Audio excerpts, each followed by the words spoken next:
जय हिंद दोस्तों, कैसे हैं आप लोग? उम्मीद है आप लोग काफ़ी अच्छे होंगे, स्वस्थ होंगे और अच्छे से अपनी बोर्ड की तैयारी में लगे हुए होंगे, पूरा मेहनत कर रहे होंगे। दोस्तों, आपने अगर हमारी पिछली कक्षाओं को देख रखा होगा, आप लोगों को पता होगा कि हम लोग सामाजिक विज्ञान का वीवीआई सब्जेक्टिव क्वेश्चन कर रहे थे। नहीं पता है तो मैं आपको अभी बता देता हूँ, ठीक है? और देखिए, इसमें सब्जेक्टिव क्वेश्चन भी आपका 2 प्रकार का होता है। सर जी, कुछ क्वेश्चन आपका लॉन्ग में आता है, जो जिसको हम लोग 4 नंबर वाला बोलते हैं, दीर्घ उत्तरीय प्रश्न बोलते हैं और कुछ क्वेश्चन आपका शॉर्ट में आता है। शॉर्ट मतलब सर जी, इसमें आपको 30 से 50 शब्द में उत्तर लिखना होता है। इसको हम लोग 2 नंबर वाला क्वेश्चन यानी लघु उत्तरीय प्रश्न कह देते हैं, ठीक है?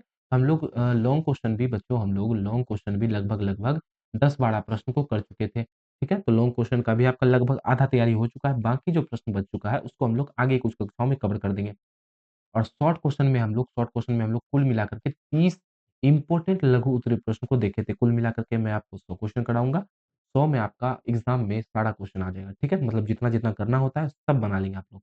बात करें आज की कक्षा की, तो आज जो है आपका चौथे नंबर की कक्षा है। इसके पहले हमने 3 कक्षा लघु उत्तरीय प्रश्न को लेकर के डाल रखा है। नहीं देखे हैं तो लिंक आपको नीचे डिस्क्रिप्शन में मिल जाएगा, वहाँ से जाके आप लोग ज़रूर से देख लीजिएगा। सारा प्रश्न इम्पोर्टेंट है बच्चा, सारा का सारा क्वेश्चन आपका जो है प्रीवियस ईयर का क्वेश्चन है, इसीलिए मैं बार-बार कहता हूँ कि इम्पोर्टेंट है। आपने अगर क्वेश्चन बैंक उठा करके देखा होगा तो आपको पता होगा कि प्रीवियस ईयर का क्वेश्चन ही बार-बार एग्ज़ाम में पूछा जाता है, ठीक है? इसके पीडीएफ की बात करें तो बच्चों इसका पीडीएफ के लिए जो है पीडीएफ के लिए आप हमारे टेलीग्राम चैनल से जुड़ सकते हैं, क्यूआर कोड आपको नज़र आ रहा होगा, आराम से जुड़ जाएँगे। और बात करें कि टेलीग्राम चैनल पे जुड़ने का फ़ायदा की, तो यहाँ पर आपको इस टाइप का क्विज़ देखने को मिलेगा। साथ ही साथ में क्लास का नोटिफ़िकेशन देखने को मिलेगा और पीडीएफ भी आपको बिल्कुल फ्री में मिल जाएगा वहाँ पर। नहीं तो भैया हम आपको डिस्क्रिप्शन में भी पीडीएफ डलवा देंगे। आपका डिस्क्रिप्शन बॉक्स भी चेक कर लीजिएगा, वहाँ पे भी आपको इसका पीडीएफ देखने को मिल जाएगा, ठीक है? चलिए जी, शुरुआत करते हैं कक्षा की। प्रेम से पढ़ेंगे, सबको समझते हुए पढ़ेंगे, फिगर के माध्यम से सारा कुछ देखिए ना आपको सब कुछ समझ में आएगा बच्चों, कहीं भी कोई भी दिक्कत नहीं होगी, ठीक है? चलिए शुरुआत करेंगे कक्षा की। पहला प्रश्न है आपका, हो ची मिन्ह मार्ग क्या है? 2011 में 2014 के एग्ज़ाम में प्रश्न पूछा जा चुका है। देखिए बच्चा, हो ची मिन्ह मार्ग पूछा है। अब आपको प्रश्न में ही दिख रहा है सर जी ये मार्ग है, मार्ग मतलब रास्ता होगा। अब रास्ता के बारे में क्या जानते हैं भैया? रास्ता तो ऐसा होता है, कहीं से कहीं तक तो जाता है, बीच में जैसे आप लोग बोल सकते हैं कि भैया ई रोड जो है स्कूल तरफ से जाता है या ई रोड जो जा रहा है, ई स्टेशन तरफ जाता है। बोल सकते हैं कि नहीं बोल सकते? वैसे ही जो ई भी मार्ग है कहीं न कहीं से तो जाता होगा, तो याद रख लीजिएगा। ये मार्ग जो है आपका कहाँ से कहाँ तक जाता है बच्चा? थोड़ा मैं इधर आ जाऊँ। देखिए, ये मार्ग जो है आपका हनोई से शुरू होता है, लाओस को छूता हुआ, कंबोडिया को छूता हुआ वियतनाम तक जाता है। कहाँ से कहाँ तक जाता है? हनोई से शुरू होता है, मैं लिख दूँ एक बार, ये मार्ग जो है आपका हनोई से हनोई से शुरू होता है और पहुँचता कहाँ तक है? जाता है आपका वियतनाम तक, वियतनाम तक, ठीक है? अरे भैया वियतनाम लिखना था, कहाँ लिख दिया? वियतनाम तक जाता है। समझ क्लियर हो गया कहाँ से शुरू होता है? हनोई से कहाँ तक जाता है? वियतनाम तक जाता है। ये लो भैया, ये हो गया हनोई, ये हो गया आपका वियतनाम। आपने 3 नाम पढ़ रखे होंगे हिंद चीन के, लाओस, कंबोडिया, वियतनाम। अब वियतनाम तो हो गया, बचा क्या 2 लाओस और कंबोडिया बचा। तो सर जी इसी के बीच में कहीं पर यहाँ पर पड़ता है लाओस, क्या पड़ता है? लाओस और इस जगह पर पड़ता है कंबोडिया। कंबोडिया, इसके सीमा से बिल्कुल सीमा को छूता हुआ जाता है, ठीक है? तो आपको क्या पता चला कि हनोई जो हो ची मिन्ह मार्ग जो है, से हनोई से शुरू होता है और वियतनाम तक जाता है, बीच में इसका लाओस पड़ता है और कंबोडिया पड़ता है। अच्छा, यदि कोई मार्ग है तो उससे ऐसे करके सड़क भी जुड़ा होगा? बिल्कुल जुड़ा होगा, तो लिखेंगे इससे बहुत सारा सड़क भी जुड़ा हुआ है। अब देखिए बच्चा, थोड़ा-सा कहानी सुन लेते हैं अपन। देखिए, बात क्या है ना, ये जो रास्ता है, इसी के माध्यम से, इसी रास्ते से वियतनाम का व्यापार चलता है। व्यापार मतलब जितना कच्चा माल सब आने का है, उद्योग से सामान जाने का है बना-बनाया हुआ, वो सब इसी रास्ते से होता था। अब हुआ क्या कि अमेरिका और वियतनाम में विवाद हो जाने के कारण अमेरिका इस पर बहुत बार बमबारी कर देता था, रोड को बर्बाद करने के लिए, ताकि वियतनाम का जो है व्यापार कमज़ोर हो जाए। व्यापार कमज़ोर होगा तो वियतनाम देश कमज़ोर हो जाएगा, देश कमज़ोर होगा तो अमेरिका आराम से कब्ज़ा कर लेगा उस पे, है कि नहीं? तो इसीलिए जो है वो मतलब उस पे बमबारी करता था, लेकिन वियतनाम का लोग के लिए तो रोड ज़रूरी था।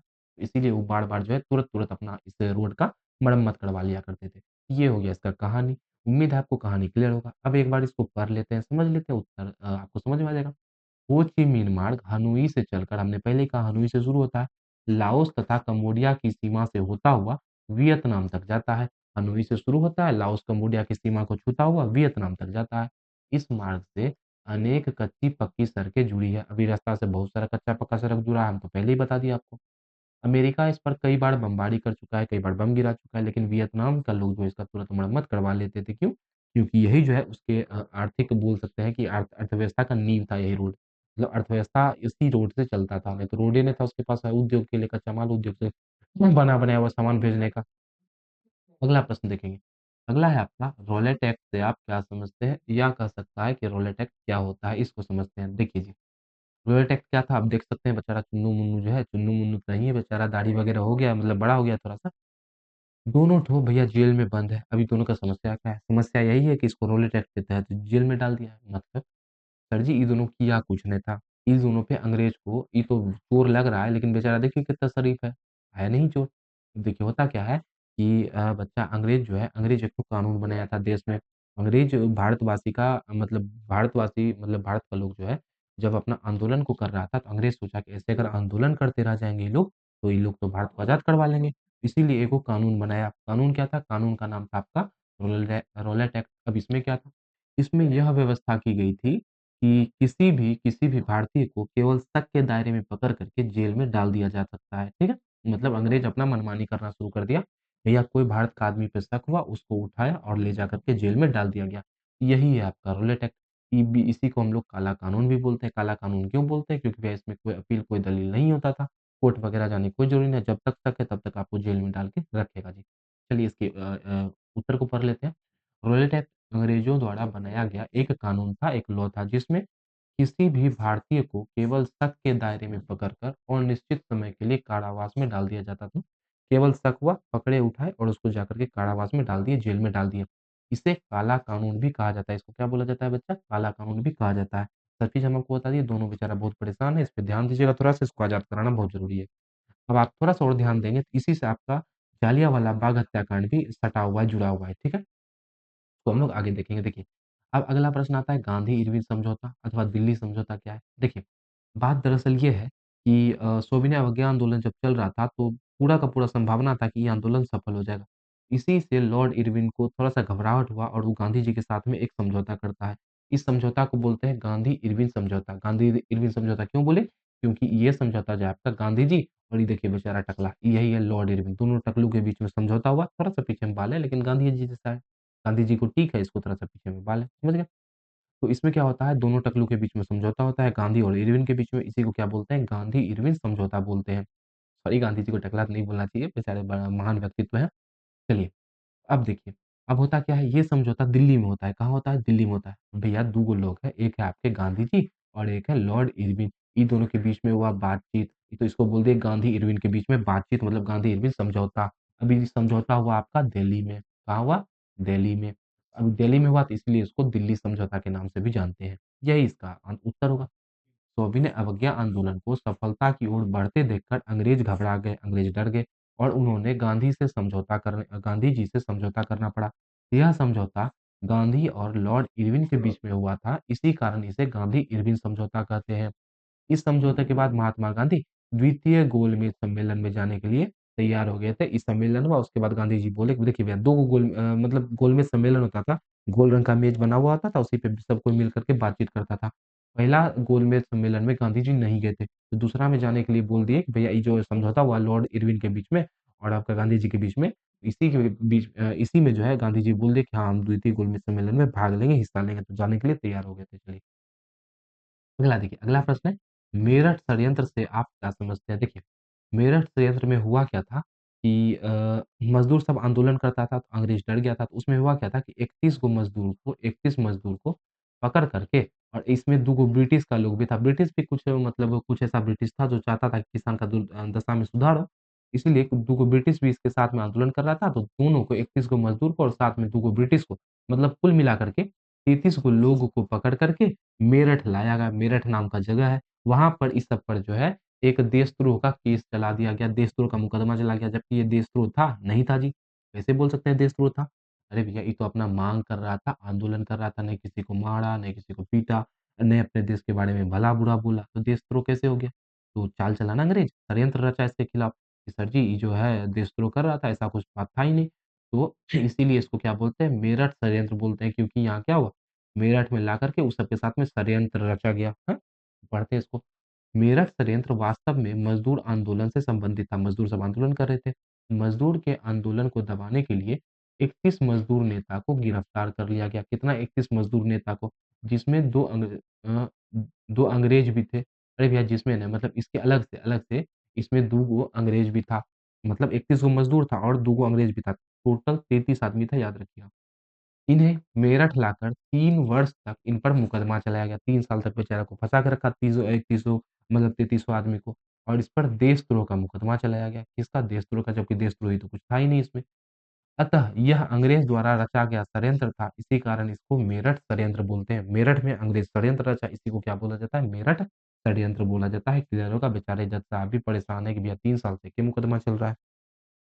चलिए, अगला देखते हैं।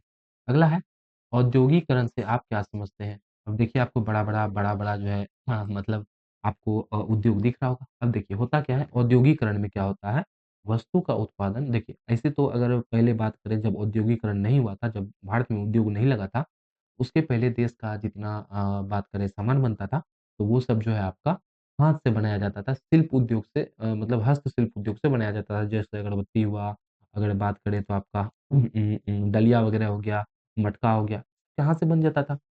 तो जो हाथ से बनता था उसी का काम होता था। आपका लकड़ी का बेंच हो गया, टेबल हो गया, ये सब क्या चीज़ का बनता था? हाथ से ही बनाया जाता था। लेकिन अब क्या हो गया है यदि औद्योगिक करण हो जाएगा, तो जो चीज़ हाथ से बनाया जा रहा था, वो आदमी ने बना कर के मतलब आदमी अपना हाथ से नहीं बना कर के मशीन के द्वारा बनाया जाएगा। अब मशीन बनाएगा तो आदमी लोगों का ज़रूरत कम हो जाएगा। ज़रूरत कम होगा तो उसको रोज़गार कम मिलेगा। रोज़गार कम मिलेगा तो पैसा कम होगा। पैसा कम होगा तो ग्रामीण मतलब गाँव में गरीबी आएगा। गरीबी आएगा तो देश विकास नहीं करेगा, देश का राष्ट्रीय आय बढ़ेगा नहीं बढ़ेगा, ठीक है? इसको समझते हैं थोड़ा-सा। औद्योगीकरण उस औद्योगिक क्रांति को कहते हैं जिसमें वस्तु का उत्पादन मानव श्रम के द्वारा नहीं हो करके मशीनों के द्वारा किया जाता है। इसमें वस्तु का जो उत्पादन है आदमी नहीं करके मशीन करता है। औद्योगीकरण में वस्तु का उत्पादन बड़े पैमाने पर होता है। अब पहले आदमी बनाता था, उसके बाद जो है मशीन बनाने लगा, तो मशीन बनाएगा बच्चा तो वस्तु ज़्यादा होगा ही। इसी कारण इससे बचने के लिए सॉरी इसी कारण इसे बेचने के लिए एक बड़े बाज़ार की आवश्यकता होती थी। अब बहुत ज़्यादा सोचिएगा, जब औद्योगीकरण होगा तो वस्तु ज़्यादा बनेगा, वस्तु ज़्यादा बनेगा तो बेचने के लिए बाज़ार भी बड़ा चाहिए। इसी कंडीशन में आपको पता होगा कि विश्व बाज़ार जो है हमारी मुंबई जो है विश्व बाज़ार के रूप में जिसको जानते हैं, उसका निर्माण हुआ था, उसका विश्व बाज़ार लगाया गया था मुंबई में, ठीक है? किसके लिए? इसी को बेचने के लिए, औद्योगीकरण से जो सामान बनता था, इसको बेचने के लिए बड़ा-बड़ा बाज़ार का व्यवस्था किया जाने लगा। अगला देखेंगे।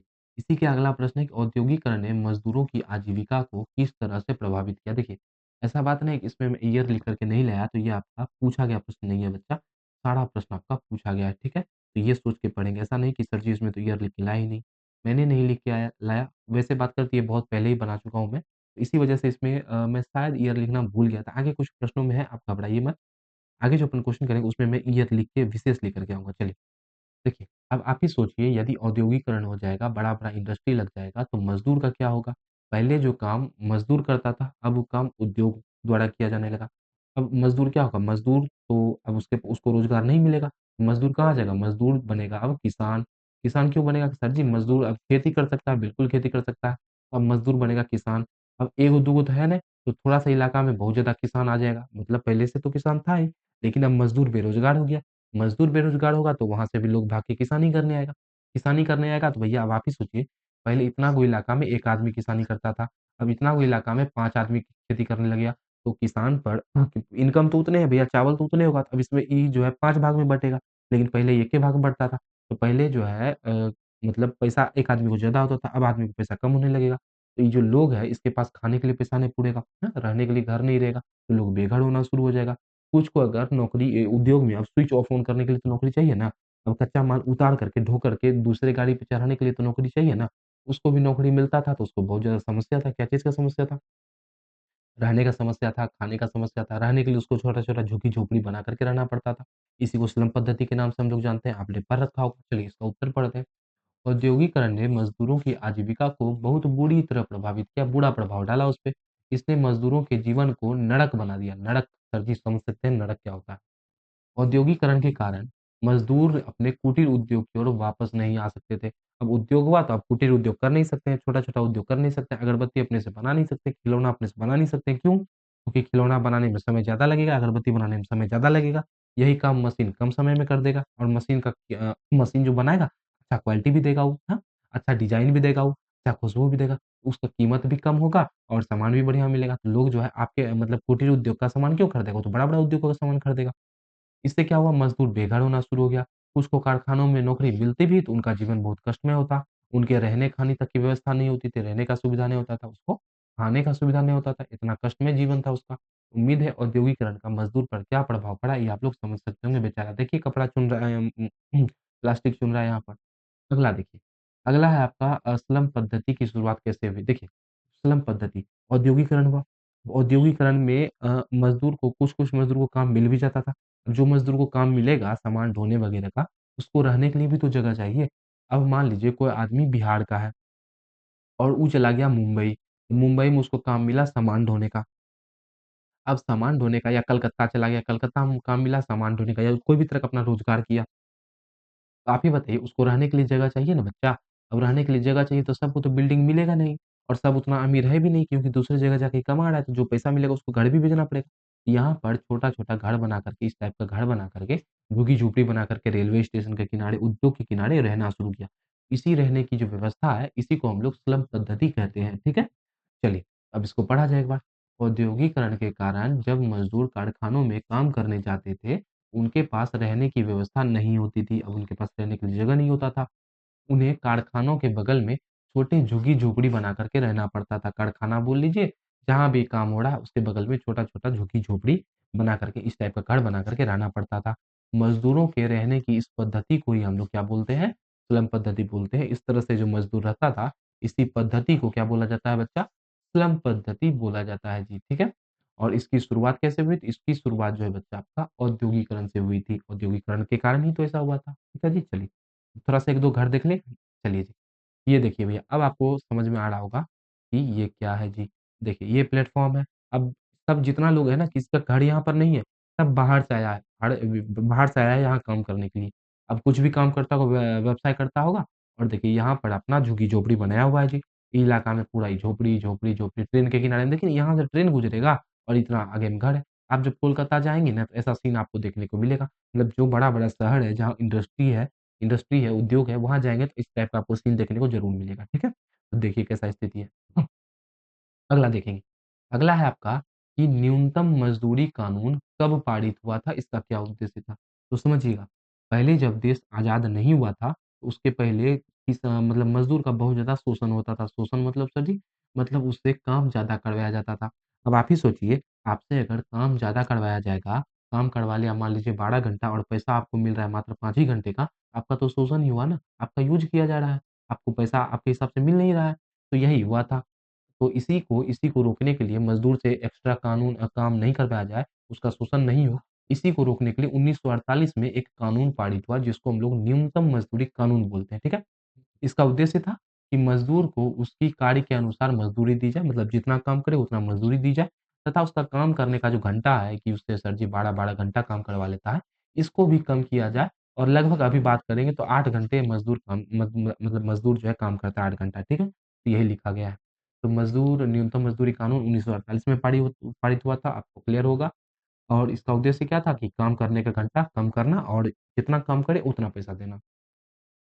अब देखिए, अब समझते हैं जालियांवाला बाग हत्याकांड। ये तो आपको बहुत ही पहले से ही पता होगा, इसको हम लोग लॉन्ग क्वेश्चन में भी कर चुके हैं, बहुत ही बार किए हैं। फिर से मैं आपको एक बार बता देना चाहता हूँ कि भारतवासी जो था, भारत का जो लोग था, उसका जुनून को देख कर के, उसका बढ़ता हुआ आज़ादी की तरफ बढ़ते हुए देख कर के, जनरल डायर जो है घबरा गया था और वो जो है रॉलेट एक्ट नाम का एगो कानून लाया था। General Dyer sorry Rowlatt Act नाम का अंग्रेजी को कानून बनाया था। ये कानून के तहत जिसको हम लोग बोलते हैं काला कानून भी बोलते हैं, भारत का 2 आदमी डॉक्टर सत्यपाल और डॉक्टर किचलू को गिरफ्तार कर लिया गया था। अब एक गिरफ्तारी की वजह से हुआ क्या कि लोग सब प्लान बनाने लगा कैसे इसको आज़ाद कराया जाए। तो जो एक सभा चल रही थी जलियांवाला बाग में वहीं पर ये सब प्लान मतलब इसी के बीच में ये सब प्लान बना रहा था क्रांतिकारी लोग, ठीक है? तो जनरल डायर जो है चुपचाप कर्फ्यू लगाया हुआ था। कर्फ्यू मतलब सर जी वही जो लॉकडाउन होता है। जनरल डायर समझिए लॉकडाउन लगाया हुआ था। अब लोग लेकिन पता नहीं था किसी को कि लॉकडाउन लगाया हुआ है। तो होता क्या है जनरल डायर को पता लग जाता है कि यहाँ पर मेला लगा हुआ है और जनरल डायर लॉकडाउन लगाया हुआ है। तो जनरल डायर वहाँ जाता है और सबको एक तरफ से गोली मार देता है। इसी को हम लोग जलियांवाला बाग हत्याकांड बोलते हैं क्योंकि ये जलियांवाला बाग में हुआ था। यही है इसमें 1000 लोग मारा जाता है। सभा तो जलियांवाला बाग में जो सभा चल रहा होता है, इसी को भंग करने के लिए जलियांवाला बाग हत्याकांड किया जाता है। यही चीज़ हमने इसमें लिख रखा है। आप लोग पढ़ेंगे तो आपको समझ में आ जाएगा। चलिए हम लोग लास्ट क्वेश्चन की तरफ चलते हैं। ये क्वेश्चन हम बहुत बार करा चुके हैं इसीलिए मैं इसको दोबारा नहीं बता रहा। अगला है चिपको आंदोलन क्या है? देखिए जी, ये है चिपको आंदोलन। ये इमेज आपको कोई नहीं दिखाएगा, ठीक है? मैं दिखा रहा हूँ। देखिए, दरअसल बात ये है कि बात करें तो उत्तराखंड की बात है बच्चों, यहाँ पर ठेकेदार द्वारा जो है बहुत सारा वृक्ष को काटा जा रहा था। अब वृक्ष समस्या ये है कि आदिवासी लोग जो उत्तराखंड में आदिवासी का कुछ प्रजाति है तो वहाँ रहते थे, तो होता क्या है कि वृक्ष को काटेंगे तो आदिवासी का जो लकड़ी का समस्या है वो बढ़ जाएगा, उसके पास तो गैस चूल्हा होता नहीं था कि वो जो है गैस चूल्हा पे खाना बना ले। तो लकड़ी से उनको वो खाना बनाते थे, फल वगैरह सब उसको वृक्ष से ही मिलता था। तो उन्होंने क्या किया, उन्होंने बोला कि नहीं आप लोग पेड़ नहीं काटेंगे और पेड़ को बचाने के लिए पेड़ से चिपक गए और बोला, पहले हमको काटिए, तब पेड़ को काटिएगा। ऐसा करने से ये आंदोलन सफल हुआ बेसिकली पेड़ को वहाँ बचाया गया बहुत ज़्यादा संख्या में। ये देखिए भैया, ये देखिए, सब कोई पेड़ से चिपक-चिपक के पेड़ को बचाने का प्रयास कर रहा है। ये देखिए, ये है ज़मींदार भैया, यही लोग आया था पेड़ काटने के लिए। कितना लोग को देखिए बोल रहा है पहले हमको काटो तब पेड़ को काटना, कितना को तो काट ही दिया। देख रहे हैं? मुंडी अलग कर दिया। और ये बच्चा इधर पेड़ लगा रहा है और ये सब इधर पेड़ से चिपका हुआ है, नहीं हटेगा तो काट देगा बेचारा को। तो ऐसा कुछ बात हुआ था। तो यह आंदोलन उत्तराखंड में चलाया गया था। जब ठेकेदार तेजी से वृक्ष की कटाई कर रहे थे, तो लोग वृक्ष को बचाने के लिए पेड़ से चिपक जाते थे। चिपकने के कारण इसको क्या बोला जाता है? चिपको आंदोलन बोला जाता है। ये थी इसकी बात, उम्मीद है आपको क्लियर होगा। और ये थोड़ा-सा इमेज भी देख लीजिए और दिमाग में क्लियर हो जाएगा। पेड़ को ऐसे करके पकड़ लिया, यहाँ देखिए 2-3 गो आदमी पेड़ को पकड़ लिया है, पेड़ से चिपक गया, इसी को देखिए यहाँ अकेले चिपक गई है पेड़ से बेचारे पेड़ को बचाने के लिए। और बोल भी रही है पहले हमको काटो तब पेड़ को काटना और कितना इसी में कट भी गई है। ठीक है? ऐसा हुआ। अब पेड़ से चिपकने के बदला मरता लाठी-वाठी बना करके तो ये अच्छा होता है, मरबो नहीं करती बेचारी, है कि नहीं? चलिए, तो 10 क्वेश्चन बच्चों समय भी आपका काफ़ी बीत चुका है। जैसा कि हमने आपको बताया था कि हर क्लास में हम लोग 10-10 क्वेश्चन करते हैं। आज की कक्षा के भी 10 क्वेश्चन समाप्त हो गया। उम्मीद है आपको ये सारा क्वेश्चन समझ में आया होगा और इमेज के माध्यम से बताया। तो देखिए बच्चों, सारा क्वेश्चन तो इमेज के माध्यम से नहीं बताया जा सकता। जैसे पॉलिटी का, इस सब में सारा क्वेश्चन में मैं इमेज कहाँ से लाऊँगा? नहीं ला सकता। लेकिन जिस क्वेश्चन में ला सकता हूँ, वो तो आपको शानदार तरीके से समझा दूँगा, ठीक है? तो आज हम लोग 10 क्वेश्चन किए और ये आपका चौथा पार्ट था। तो बच्चों आगे की कक्षा आपको इसी चैनल पर देखने को मिलेगी, जिसमें हम लोग कुल मिलाकर 10 कक्षा करेंगे, जिसमें टोटल तो आपका 2 नंबर वाला प्रश्न समाप्त हो जाएगा। विश्वास रखिए मैं आपको सारा कुछ कर पाऊँगा, अभी तो बस शुरुआत है, अभी भी आपके पास 2 महीना बचा हुआ है बच्चों, अभी भी आप झंडा गाड़ सकते हैं एग्ज़ाम में, ठीक है? चलिए, आशा है आज की क्लास आपको पसंद आई होगी, तो क्लास को लाइक कर देंगे, चैनल को सब्सक्राइब कर देंगे और एक प्यारा-सा शेयर ज़रूर से कर देंगे 10वीं कक्षा के बच्चों के पास में, तब तक हँसते रहेंगे, मुस्कुराते रहेंगे। जय हिंद, जय भारत।